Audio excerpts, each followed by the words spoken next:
Hey everyone! Today we're diving into a strange story that not everyone knows about, a dark secret that even the people involved didn't dare to reveal. You might think you've seen it all in reality TV shows, but you'd never guess what's hidden behind the spotlight. Imagine, one evening at the Dunes Hotel Las Vegas in 1975, a custom-made golf club for Bob Hope was brought out for auction, and that was just the beginning of a story no one could have predicted.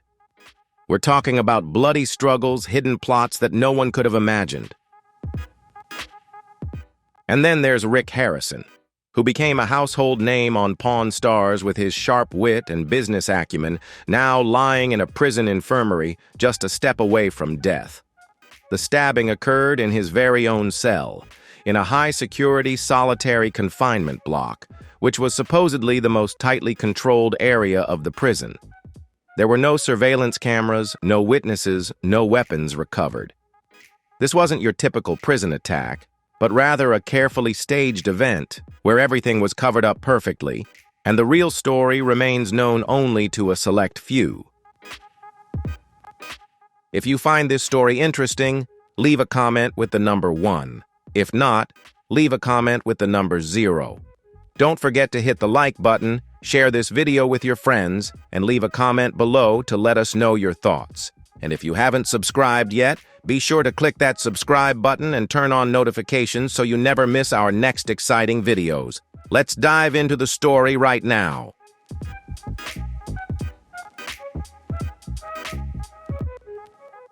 Days later, Corey revealed something that shocked the entire nation. Someone wanted my dad to die to silence him. And why? Because Rick Harrison held secrets that, according to Corey, could bring down an underground network where the most powerful names hide behind kindness and fame. Chumley, Rick's longtime friend, had given a chilling warning before it happened. If he speaks, they will kill him right now. And that warning turned out to be entirely true.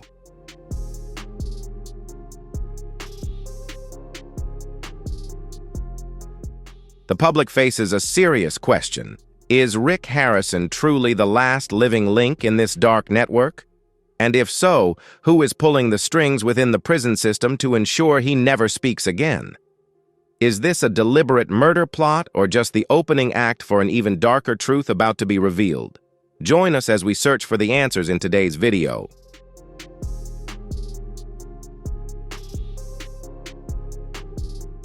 The current situation. The eerie silence when Rick Harrison was found lying in a pool of his own blood on the cold concrete floor of his cell F-112 at the Black Ridge High Security Correctional Facility. 3 deep stab wounds, one beneath the shoulder blade, one grazing the kidney, and one through the chest, leaving him critically injured but alive, according to prison medical staff.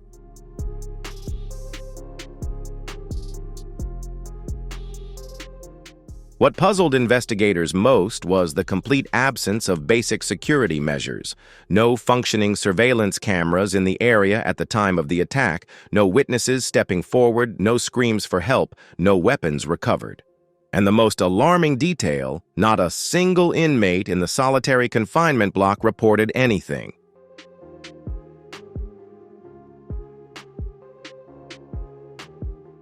Rick Harrison, the man who had constantly spoken before the television cameras, was now completely silent. Not because he couldn't speak, but seemingly because he was crying. Not the nurses in the special care unit described him as a living ghost, eyes wide open but unblinking, hands gripping the bed, unwilling or unable to communicate verbally or in writing. When asked, he simply shook his head. According to a forensic psychologist specializing in high-risk prisoners, such profound silence indicates a systematic threat, where the victim understands that any attempt to speak could be a fatal mistake.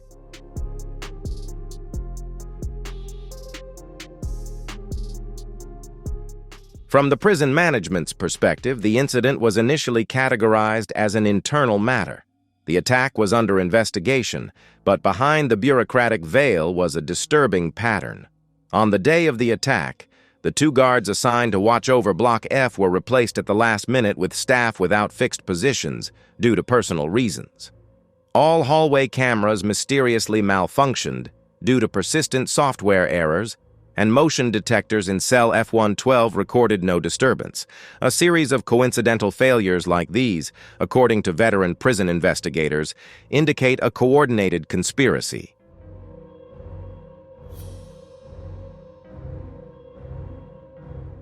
Why didn't Rick fight back? Why didn't he trigger the emergency alarm or scream for help?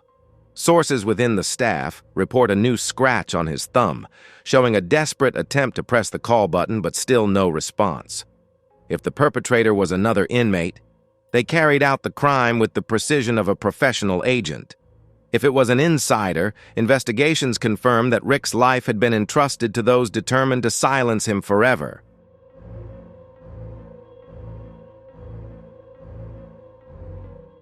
No one knows who stabbed Rick Harrison, but everyone understands why he possessed dangerous knowledge that someone was willing to compromise the entire federal prison security system to keep him silent. And now, although he remains alive, his silence still carries its own danger. A truth locked tight inside a frail body behind prison walls, where the enemy could be anyone, even those in official uniforms. Rick Harrison is no longer just a defendant awaiting sentencing. He has become a living witness, and that status places him in more danger than ever, with the justice system unable to protect him and prison staff unable to explain the technical failures.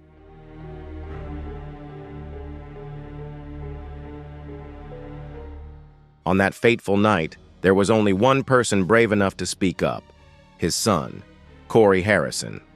But before Corey could reveal everything, he had to face a life-or-death question. Would his father be slowly killed because of past crimes, or because of the truths that still hadn't come to light? Corey Harrison, the survivor of the truth, when the call came at 6:47 a.m.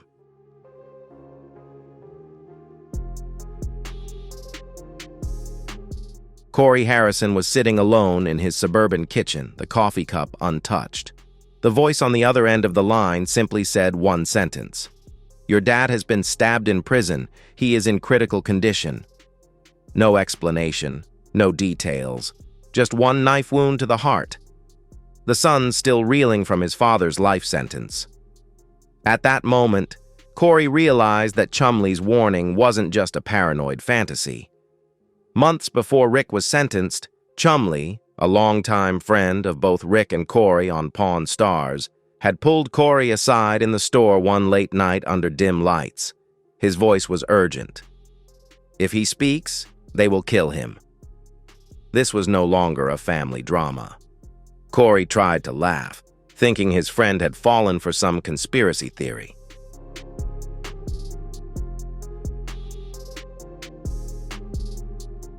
Now, with his father's blood on the floor, he knew otherwise.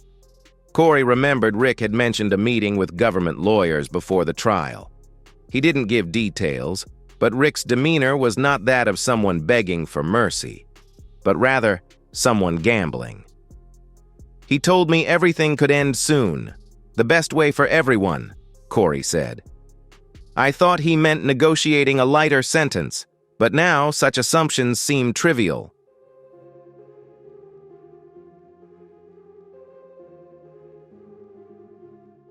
Corey understood that whatever Rick was about to reveal, or simply threatened to reveal, had nearly cost him his life in the safest prison in America. Corey was no stranger to the spotlight. He had been hailed as the young heir to the most famous porn empire in Las Vegas, known for his sharp negotiating skills and memorable witty remarks. But when he sat in front of the camera after the stabbing, his confident exterior vanished. His voice was strengthened by resolve, his eyes broken. "I used to trust my father without question," he admitted.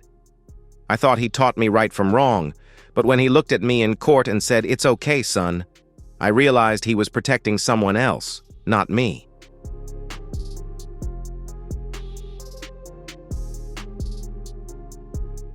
He began connecting the events he had seen but dared not question. Rick had locked the office door for hours, made late-night phone calls to shady partners no one in the company could name, and a thick package Rick had given Corey was marked with the signed contract for shipping artwork. Corey had signed it many times and now feared he had unwittingly legalized dirty money, helping to fuel the entire underground operation.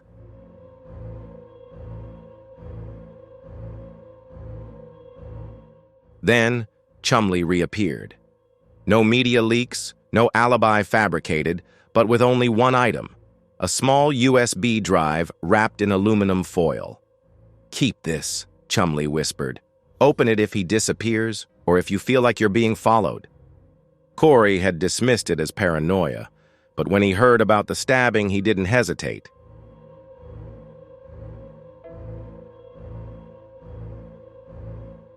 On the drive was an encrypted file with emails, travel logs, images, bank accounts, and the most damning item, a chart of powerful individuals directly or indirectly linked to Rick Harrison. Some names immediately stood out: Jay-Z, Oprah Winfrey, Tom Hanks, Steve Harvey, but there were others: executives of charities, media directors of NOS International, even 2 former U.S. Department of Justice officials.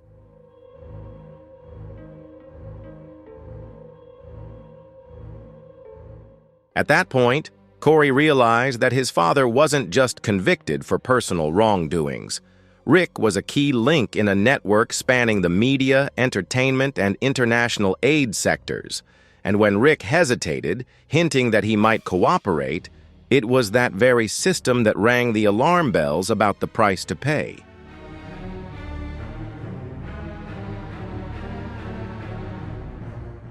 Corey didn't know how much longer Rick would survive, nor was he sure he could protect his family from what was about to happen. But there was one undeniable truth. The secrets his father had kept for years had become dangerous, and now that they were out, they had become deadly, and silence had become the greatest threat. In a later interview, Corey said, "I'm not a hero. I'm the son of a man who was once a hero, then became a criminal. But if I don't speak out, no one will."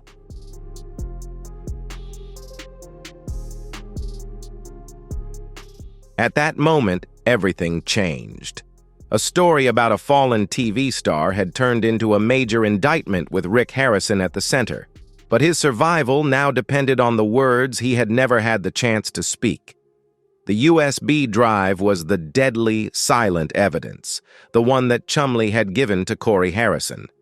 At first, it seemed meaningless, just a small object tucked in a drawer, wrapped in crumpled foil with no ribbon. But after Rick was stabbed in prison, Corey's survival instincts kicked in, and he decided to open it. As his laptop screen flickered, what he saw went beyond simple suspicion.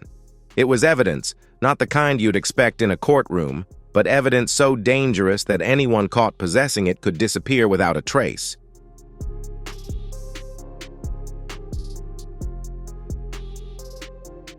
The top folder of the drive was ominously titled Drift Protocol 13. Inside were neatly organized subfolders, encrypted wireless logs, verified facial recognition, partner DB lists, and cold backup audio recordings. Corey sat in the dark, soft light casting on the wall where a framed photo of his father smiling confidently in a scene from a porn star TV show once hung. The image now choked him.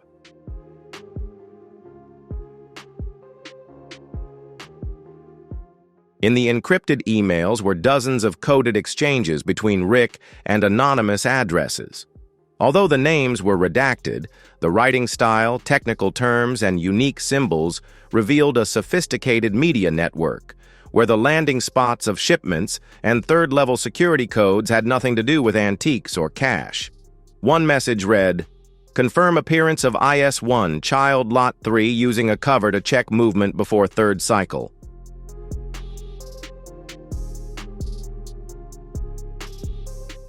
The FBI identified IS-1 as Isla Siona, suspected to be a human trafficking hub in a global network. The most horrifying continents lay in the DB faces, dozens of photos taken in dimly lit rooms, each one framing a young face, mostly teens with lifeless eyes. Beneath each portrait was an identification code: CB013, THM04, JC, Cycle 5. Some notes on compliance levels, emotional training completed, destination compound RH.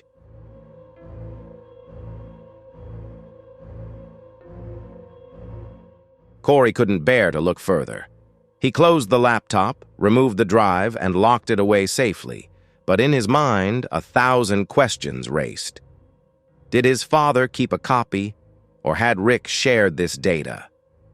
This was exactly why he became a target, not just for what he had done, but for what he knew. And if Rick spoke, fame, fortune, and power could all vanish. Corey realized that the stabbing in prison might not be a threat, but the final end.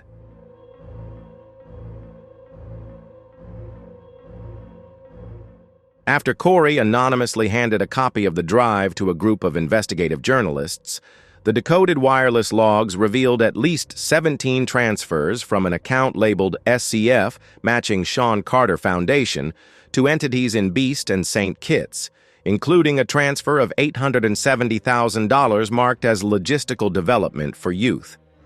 Another note read, "Processed through RH Shell, confirmed by OAF Circle without full decoding." The journalists uncovered a truth that went beyond Rick Harrison. It was a chain involving celebrities in political organizations, entertainment, non-profits, and global shipping corporations. Rick was merely an intermediary, someone who knew too much, held too much, and was too close to the intersection of money and crime. Worse, he no longer controlled this information.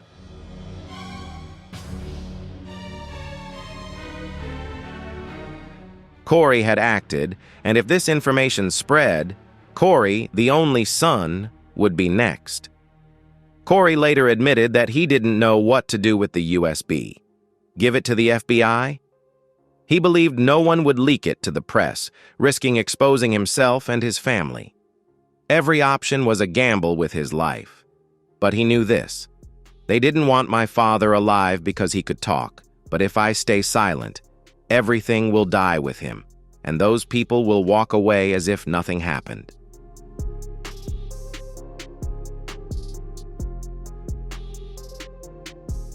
What Corey feared most wasn't the data itself, but the deafening silence from those who could hold him accountable. No threats, no public offers, no response when he sent a test email to one of the addresses on the drive. Their silence was the clearest message. We know what you have, and we are watching. Since then, Corey had ramped up his family's security, hired lawyers, and moved his son to live with his mother for protection. But he knew if his dad was attacked before he spoke a word, I would be next. Because now I can speak for him. That USB is a ticking time bomb.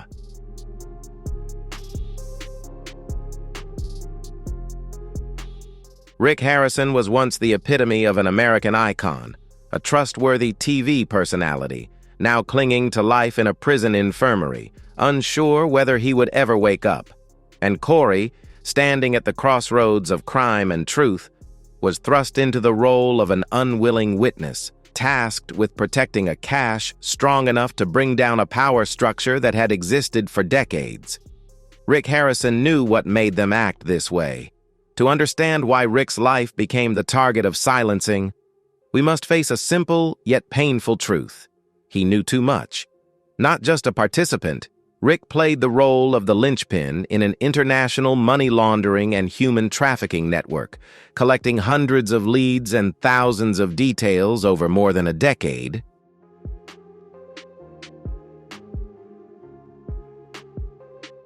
He wasn't the mastermind, but that was precisely why he was a witness who had seen things firsthand. What he possessed wasn't just courtroom evidence, but intelligence that could ruin the reputations, careers, and freedoms of the most powerful figures at the height of influence. Among the documents Corey released was a list of partners Rick had coded in his personal notes.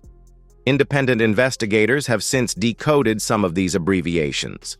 JZ matches with Shaw Carter, JZOOF links to Oprah's foundation, with mentions of money transfers from Cyprus to Greece coinciding with the mysterious granting of honorary Greek citizenship to Tom Hanks and SH, Mediafront Payment Production, transferred through Mayfield Holdings, linked to Steve Harvey.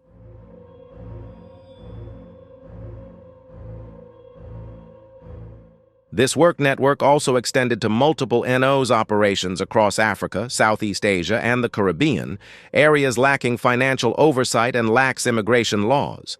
Allocated aid was manipulated, education grants, and humanitarian summer camps were euphemisms for trafficking live assets, children and women. Each transaction from these famous charity funds was meticulously recorded. For instance, $470,000 was transferred from SCF, labeled as logistics for exchanging young talent, with another $310,000 from Oprah Youth Vision, carrying notes for licensing of the facilitator for the island base guaranteed IS-1. These weren't vague donations, but complete commercial payments, with routing instructions, annotations, and designated handlers.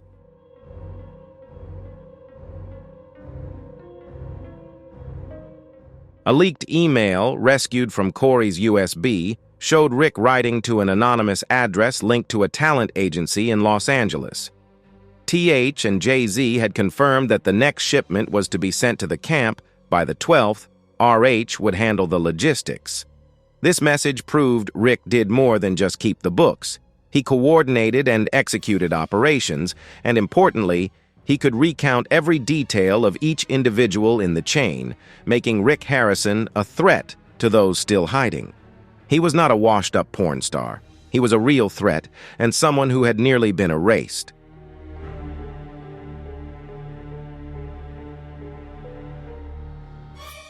When Rick hinted to investigators that he might trade information for a lighter sentence, a source close to Rick stated that he had even requested a secret meeting with a representative from the Department of Homeland Security, bypassing the FBI, to surrender account lists and VIP records in exchange for house arrest due to health reasons. But before that meeting could take place, he was stabbed. The prison world does not tolerate traitors, but who betrayed Rick? It wasn't his fellow inmates, but those outside, whom he once called associates, friends, and VIP clients in Essie's notebook, part of which was titled Core Clearance List, with a warning, "We'll never have to go to court unless RH allows." That single entry says it all.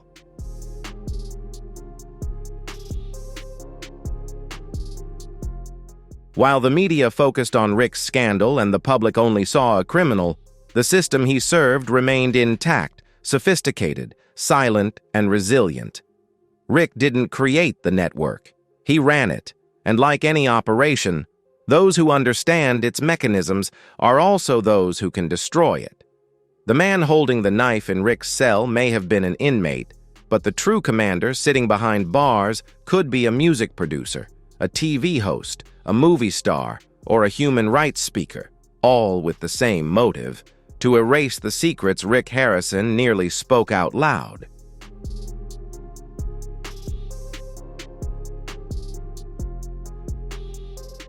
Rick might have planned to expose everything, or maybe not, but in their eyes, that possibility was too dangerous. And like all dark networks, one rule never changes: no one is allowed to shed light on the darkness. Today, Rick Harrison is still alive, but under constant surveillance, isolated, and threatened with being silenced. And Corey, now understanding everything, faces the hardest decision of his life: stay silent and survive, or speak out and become the next target.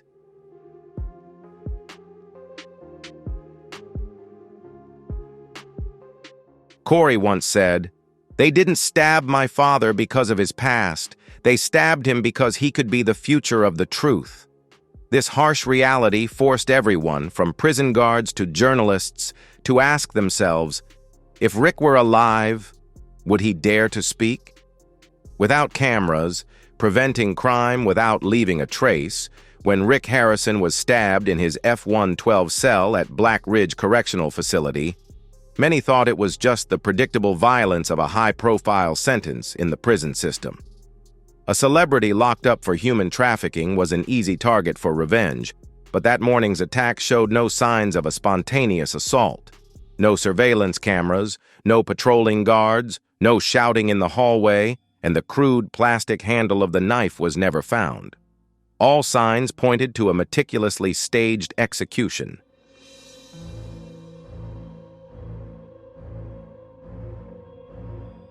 The first public shock came when it was revealed that all 3 cameras facing F Block had mysteriously gone offline. Internal reports later attributed the power outage to a technical glitch recorded 3 days earlier.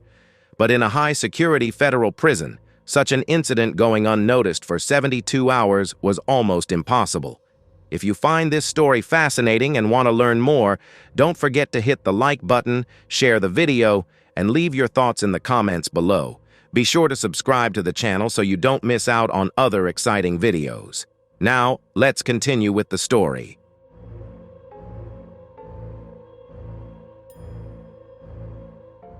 Even more telling was that 2 guards scheduled to oversee the block had suddenly been replaced by temporary staff for personal reasons, leaving the area unmanned for nearly 30 minutes.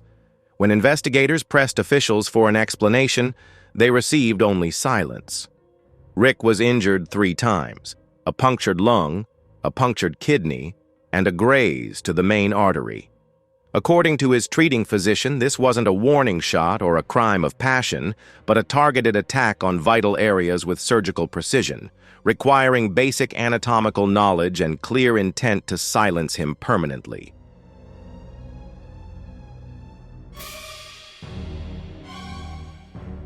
The deeper the investigators dug, the clearer it became that the killer didn't need to kill Rick immediately, but only to ensure he could never speak the truth in a brutal and refined way, erasing any evidence in a modern, tightly controlled prison like Black Ridge. Smuggling weapons, isolating a high-risk inmate, and carrying out an attack without leaving traces would be impossible without collusion.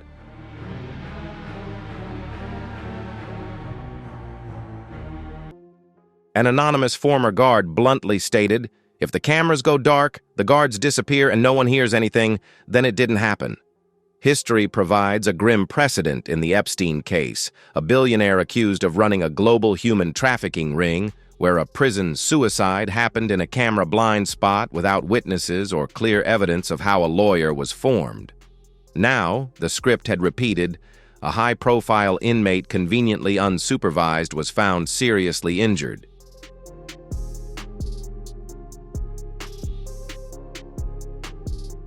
Rick had filed a request 6 days earlier to be transferred to an isolated cell due to credible threats from fellow inmates, but his request was denied due to lack of specific evidence. 6 days later, he was found unconscious on the cold concrete floor, his prison uniform soaked in blood. All signs showed he sensed the danger, but the system turned a blind eye.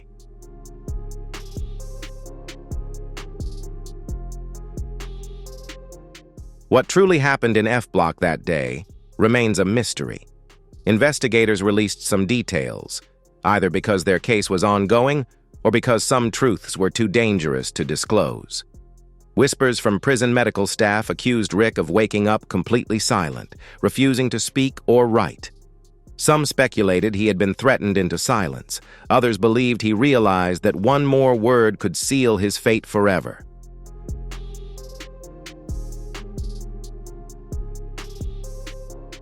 For most prisoners, such an attack would be considered generational violence, but not here, not with Rick Harrison, a man who knew about secret networks that the country wasn't ready to face.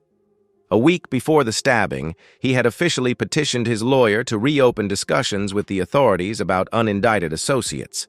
Now, the blood had been wiped away, the walls repainted, the weapon disappeared into an unchecked locker, the crime remained, no cameras, no witnesses, no traces, just one question echoing down the hall. Who ordered Rick Harrison to be silenced, and how many more must be threatened?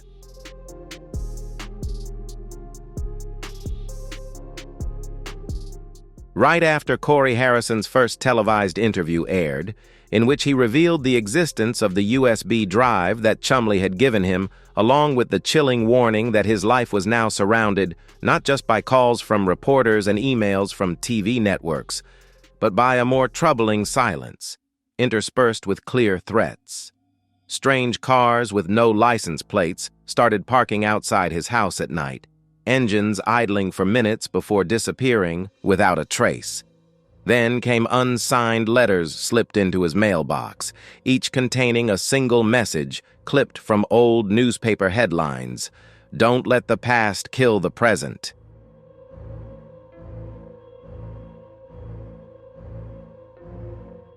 Corey realized that while his father lay injured in the prison infirmary, he himself was on the front lines of a much deadlier conflict. Rick was a controlled inmate. Corey held the key to the secret, the USB data copies, the notes Rick might have sent. He had become the living symbol of the leak, the only person capable of naming those public figures who had never appeared on the public stage, and that was utterly unacceptable.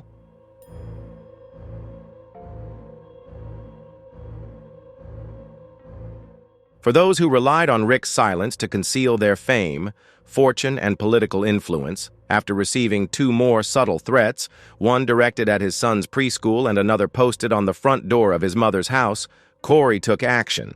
Under FBI escort, his family was relocated to an undisclosed safe location. He hired a professional security team, installed a 4-layer alarm system, and set up AI-controlled facial recognition cameras in every corner of the house. But what kept him awake at night wasn't knowing he was being watched, but realizing he was up against a force so deeply rooted that even the government couldn't fully control it.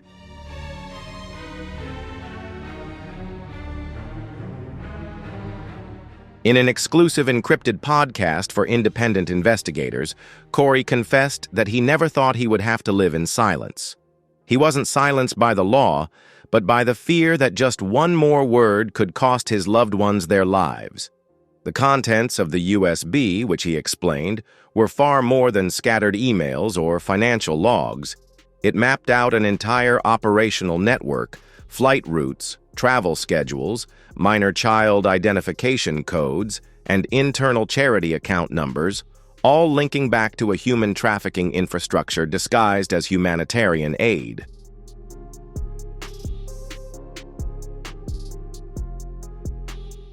There was still one folder he hadn't opened, F-122 Logic X, triple encrypted and only accessible via biometric keys or Rick's secondary USB drive that he never shared.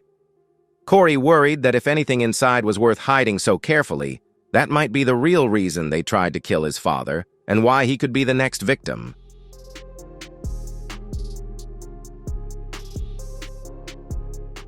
In a brief press statement after Rick's attack, Corey's eyes were hollow, but his voice was resolute. "I'm not afraid anymore. I only have one choice. Stay silent as they want, or ensure nothing can be buried anymore." When asked, "Who are they?" he refused to answer, but his steely gaze said more than words ever could.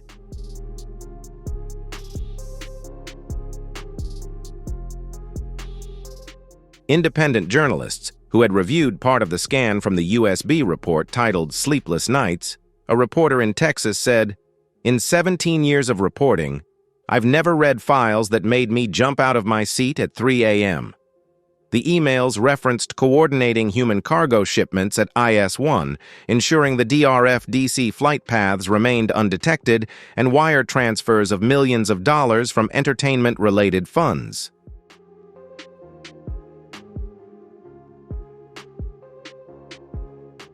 A snippet ordered, "Do not use local children's images in this cycle. Prioritize Group LQ born 2008-2010. Clearly, these assets were selected, groomed, and trafficked like commodities. Though Corey wasn't physically attacked, he lived as prey, haunted not by the press or justice, but by the people Rick once served or threatened. They could black out prison cameras for 3 days, swap guards on the train, and erase the truth with a car accident, a mysterious stroke, or an unmarked early retirement.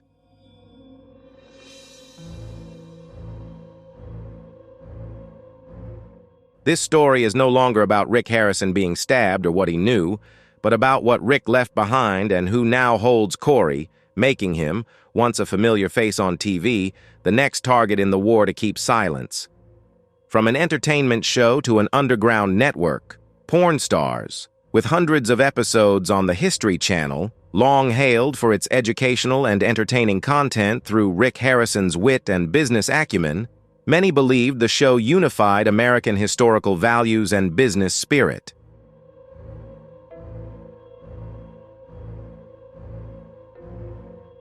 What no one realized was that behind every negotiation of a coin or a Civil War rifle, there was an unseen layer never aired. A secret network where money and human commodities were managed in ways no viewer could imagine. The documentaries Corey owned, confirmed by independent journalists, revealed that porn stars were just the surface, running a sophisticated system of shell companies, fictitious charities, and cross-border shipping routes, evading all official oversight. Rick was at the center of it all, using his fame as a shield to make illegal deals look legitimate in the public eye.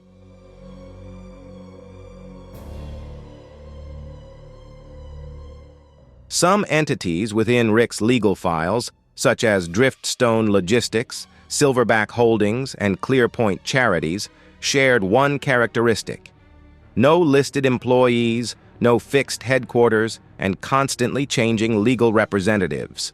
The funds transferred through these organizations were labeled as support for education, humanitarian relief, and cultural exchange. But no schools were built, no scholarships awarded, and no project reports published.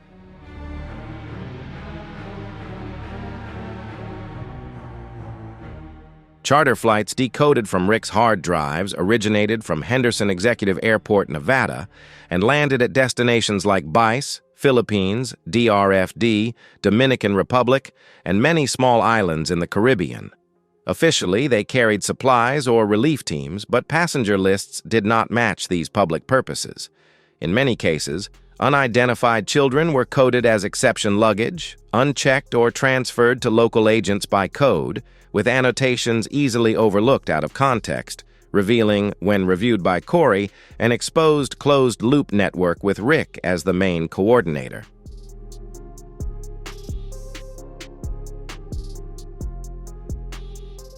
Rick wasn't alone.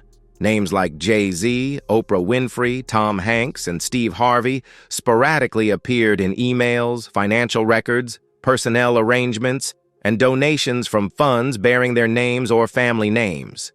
While the level of involvement of each individual is still under investigation, it's clear they all share one motive: keeping Rick's silence.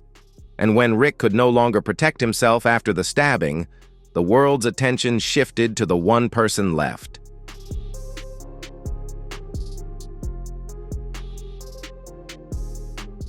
It can be said that Corey, although Rick supervised the activities of many legal experts, believes he is not the mastermind of the entire network.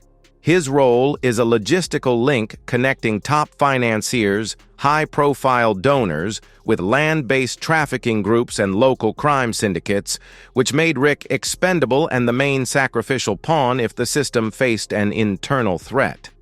In this way, Rick's legacy is not only the evidence he left behind, but also a reflection of the entire dark machinery where television money and human lives intertwine under cold transaction codes.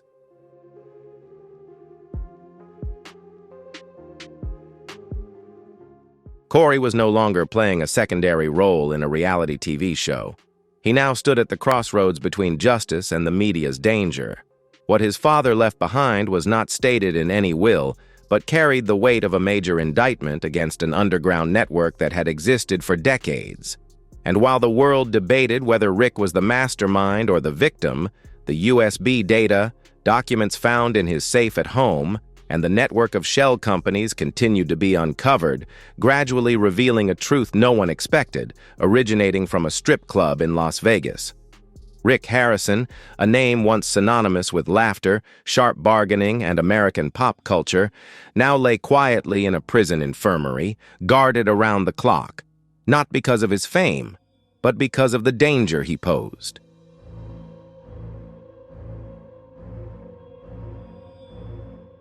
A father once dominating the small screen had become the embodiment of collapse, fame, power stripped away, and truth buried for too long. But ironically, this was not the evidence, not the courtroom, but his son, Corey Harrison, who was the one to finally pull it all out. The curtain falls. Corey did more than just reveal the truth. He risked everything to live honestly with himself, with his father, and with the long-forgotten victims, and perhaps that alone made him the next target. He knew too much but had nothing left to lose, guarding the key to a secret that an entire power network would stop at nothing to seize.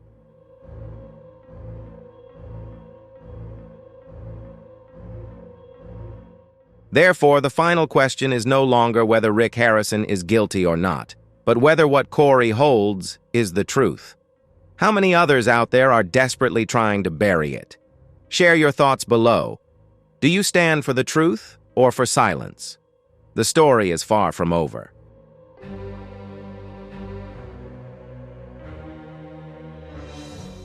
Thank you for following this mysterious story. If you found the story intriguing, don't forget to hit the like button, share this video with your friends, and leave a comment below to let us know your thoughts. If you haven't subscribed yet, be sure to click the subscribe button so you don't miss our next videos. Thank you, and see you next time.